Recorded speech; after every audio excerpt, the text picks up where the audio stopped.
ஏங்க ஒரு நிமிஷம் தள்ளாதீங்க. ஒரு விவசாயி ஒரு வெள்ளாமைய கடைசி வரையும் பார்த்து அதுல விளைஞ்ச காய்கறிகளை எடுத்துட்டு போய் கடையில கொடுத்தா கிலோ 30 ரூபான்னு நம்ம கொடுக்குறோம். நம்ம கண்ணு முன்னாடியே அதை 60 ரூபான்னு விற்கிறான்.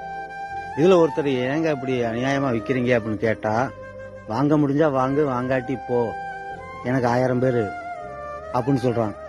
ஒரு விவசாயி கஷ்டப்பட்டு கொண்டு போன அந்த காய்கறிய எந்த கஷ்டமும் இல்லாம அதை டபுள் மடங்குக்கு விற்கிறாங்க, அதிகாரமாவும் பேசுறாங்க. ஆனா விவசாயிகள் அப்படி இல்லைங்க. ஒரு நாளைக்கு நாங்க காய்கறி பறிச்சமாக்கும் 200 கிலோ 300 கிலோ நாங்க பறிப்போம். பறிக்கிறப்ப அந்த காய்கறியை நம்ம ஒரு தாட்டி அதிகாரமா கடைக்காரங்கள்ட்ட பேசிட்டமாக்கும் நம்ம காய்கறியை நாளைக்கு ரெகுலரா கொடுக்குற கடையில வேணான்னு சொல்லிடுவாங்க. வேணான்னு சொல்லிட்டோமாக்கா அந்த காய்கறிகள் உடனே என்ன ஆகும், அழுகல் ஏற்படும்.